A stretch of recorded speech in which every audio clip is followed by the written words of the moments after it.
The Cosmetic Job Checklist video series, video number 2, Quick Curbside Facelifts. Hi, I'm Jonathan Otero. I'm the owner of J&J Management Group, and We Buy Houses Seminole. And if you remember on my first video, the first video of the series, we discussed that in order to have an ideal flip for a first-time flipper, you have to do a thorough cleaning, you have to do a decluttering of the house, and you have to do some facelifts. And these minor little details, as minor as you may think they are, can go a long way to helping your bottom line. Anywhere from 3 to 5%, hopefully even more. So let's talk really quickly today about some quick curbside facelifts that you can do that can help your property put more money back into your pocket. Now, me living here in Orlando, Florida, I normally don't come across this too often. When I used to live in New York, I did. But you still may see it every now and then here in Florida in an older home. And some of you may be watching this somewhere else where you don't have central AC. Here in Florida, most of the houses have central AC. But what you want to do, the first thing you want to do is you want to take a look at that property. If it does not have central AC in the house, you may have the window air conditioners in the windows. You want to get rid of those air conditioners right away. Even if it's hot, even if it's the summertime, see if maybe you could bring some fans in when you're doing a showing, but you want to get those ACs out of the windows. So the first thing you want to do for a quick facelift is just remove the ACs from the windows. Okay, just take them out of there. It just looks ugly, especially if they're an older air conditioner. They could be big and bulky and people just don't want to see those things. So something you could do really quickly is just get rid of those ACs. Again, here in Florida, we don't have that problem that much because everything is central AC. But again, like I said, you can run into those older homes that may not have central AC and they have those ACs in the windows. Or if you're doing a mobile home even, that might be the case. So you might want to just get rid of those ACs. Chances are that the person that buys the house anyway, they're going to put in their own AC from their previous house that they're bringing with them.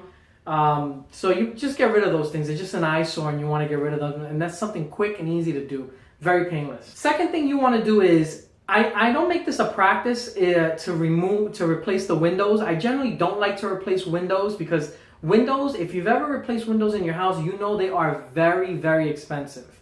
But what I would replace is those screens that go outside the windows. So that's going to be the second thing we want to do. We want to replace the screens. And you want to replace all of them because a lot of times people want to just be able to open up that window and have fresh air and let the air come in. And if those screens are broken or damaged in any way, they know bugs are going to come in, lizards, frogs, flies, whatever the case may be, will come into the house and they don't want to deal with that stuff. So if you see like broken screens in your property, somebody's going to look at that and go, oh man, I got to replace that because they want to be able to open up the windows and have fresh air coming in. So a quick, simple, easy thing to do, don't replace the windows unless you really have to replace the windows because they're damaged. I make it a point to never replace windows. They're just so expensive. They cost so much money. I'd rather just maybe paint the frame a little bit to make it look a little new, but I do not replace windows. But I do replace the window screen. So that's definitely something you want to do, replace the screens. The next thing you want to do, now this may not be so quick, you may have to hire a professional to do this for you, but obviously you want to apply a fresh coat of paint to the outside. So apply fresh paint on the outside. Okay? Apply fresh paint on the outside. Now, let me add a caveat to that. Not on brick.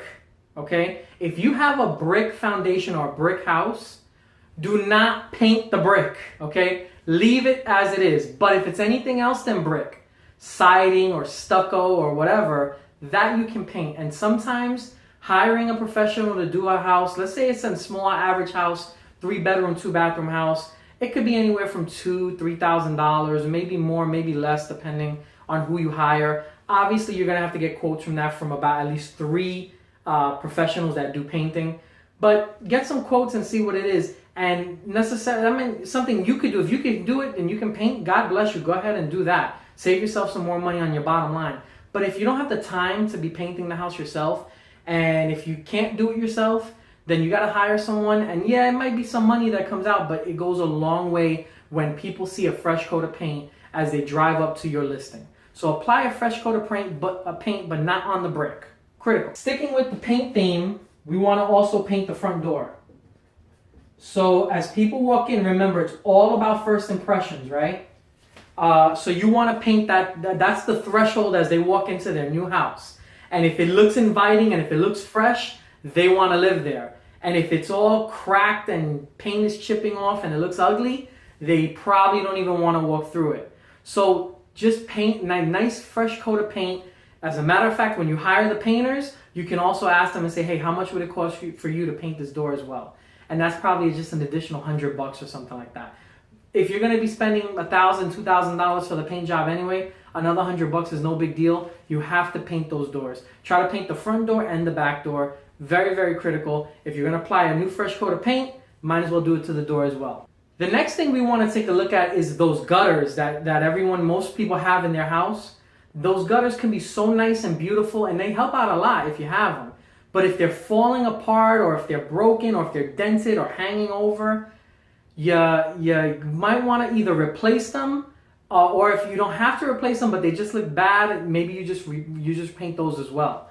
So the next thing is you want to take a look at the gutters and see if it's worth it to either paint them, just have them repainted, and you can just they can take a spray paint and just spray those things up. They could paint them while they're painting the house, and they make it look really nice.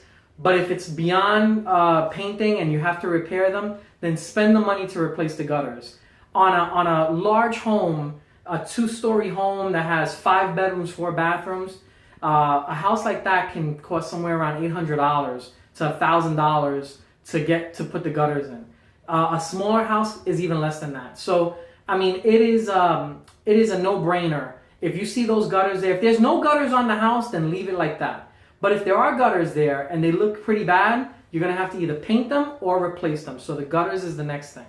Make sure you take a look at the gutters. And in Central Florida here, we don't see too much of this, but I know in other states you do. I know when I was in New York, we had it a lot. The storm doors. If you do have storm doors and they are damaged, you're going to want to replace those as well. Now that could be kind of expensive depending on which ones you go with, but you want to definitely replace the storm doors if you have them. If you don't, great, don't touch it. But if you do have them, replace them. That's something that can go a very, very long way if you take care of it. So either, again, if you can paint the frames, great. If the storm door is just damaged and bad and not good at all, just replace the thing. It just makes the whole outside, just gives it more curb appeal and gives it a whole new facelift that helps out tremendously. And then the last thing, number 7, is replace the mailbox. Sometimes people overlook this little detail. You think the mailbox, big deal. It is a big deal. Now, if you live in an HOA community, like we have here in Florida, you may have to go through the HOA to have them replace it for you because they probably have a specific mailbox that they use. So you're probably going to have to go through the HOA to get approval and find out which are the ones that they use, or if they have one uniform mailbox throughout the whole community. But if you're not in an HOA community, just replace the mailbox. It is so simple and easy. You go to your local hardware store, your Lowe's or Home Depot, your local box store like that, and just pick up a mailbox. You can get the numbers and put it right on there, and a brand new mailbox, especially if the mailbox is all messed up and beat up and used.